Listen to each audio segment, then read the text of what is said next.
Okay, get this. Right now, as you're sitting there, your body is running trillions of tiny, unbelievably complex factories. We call them cells, of course. And today, we're going to peek under the hood and look at the absolute genius control systems they use to manage their entire internal economy. It's a process called metabolic regulation. I mean, really think about it for a second. Inside every single one of your cells, thousands of chemical reactions are happening at the same time. They're breaking stuff down, building new things up, all in a space that's completely invisible.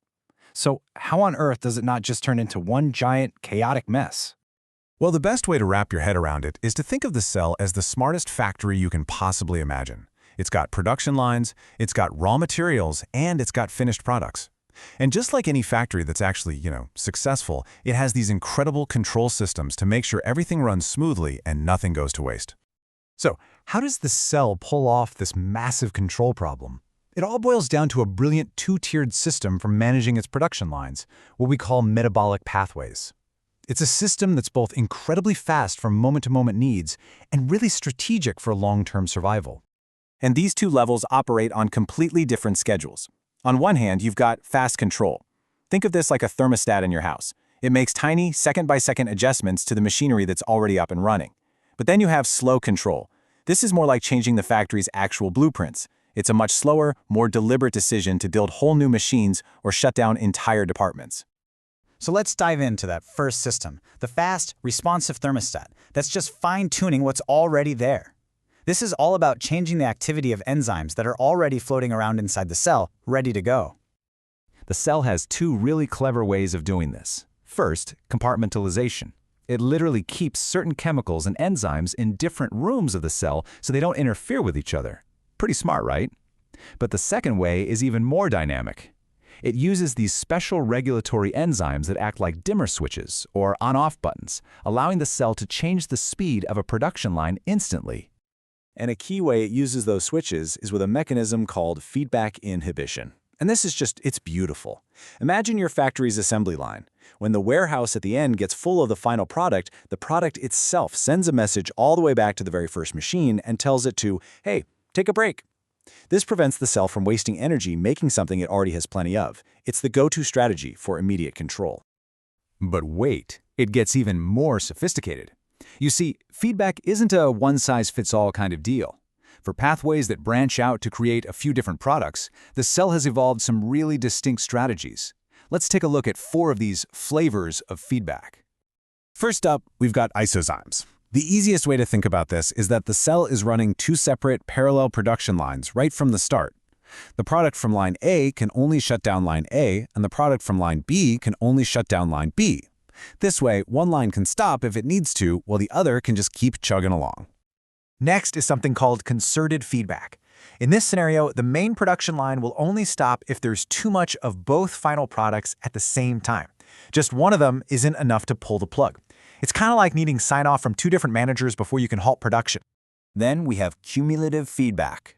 Here, each final product can put the brakes on that initial enzyme a little bit. So if you have a lot of product 1, it's like gently tapping the brakes. A lot of product 2 also taps the brakes. But if you have an excess of both of them, well, now you're slamming on the brakes, and the whole pathway might just grind to a halt. And finally, there's sequential feedback. This one is a super clever chain reaction. A final product blocks its own creation first.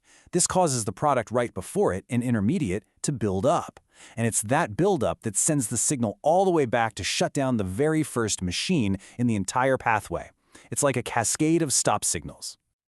All right, so that covers all the rapid-fire adjustments. But now, let's talk about that second major control system. This one isn't about flicking switches on the machines you already have. This is about changing the factory's blueprints. It's about controlling the creation of the enzyme machines in the first place. And I love how our source material puts it. This is a coarse tuning mechanism. It's a much bigger, more deliberate decision. When the factory decides to stop making a certain kind of machine entirely, that's a serious commitment. It takes longer, but it's absolutely essential for adapting to long-term changes. And this level of control happens at the most fundamental level possible, our DNA. The cell literally controls which genes, which blueprints get read and turned into proteins, which, in our factory, are the enzyme machines. So if you control whether the blueprint gets used, you control the entire production capacity. No blueprint, no machine. It's that simple. Now, this genetic control really comes in two main flavors. You've got induction, which is basically the turn-on signal. When a new raw material shows up, that material itself triggers the cell to start building the enzymes needed to process it. Then there's repression, the turn-off signal.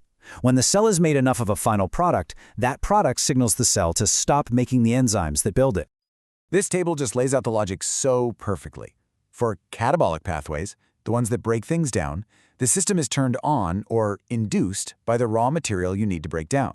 Makes sense, right? And for anabolic pathways, the ones that build things up, the system is turned off or repressed by the final product. It's just an incredibly elegant way to make sure the cell only builds what it needs exactly when it needs it.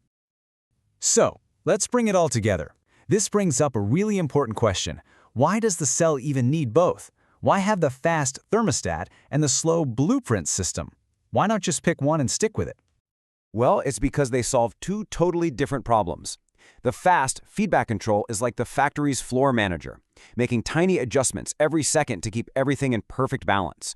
But the slow synthesis control is like the factory's CEO, making big, long-term strategic decisions in response to major changes in the environment, like a new food source suddenly becoming available. So it really does all come back to these two systems, two fundamental ways of staying in control. You either adjust the activity of the machines you already have, or you adjust how many machines you're building in the first place. And when you put them together, you get the breathtaking precision of the cellular smart factory.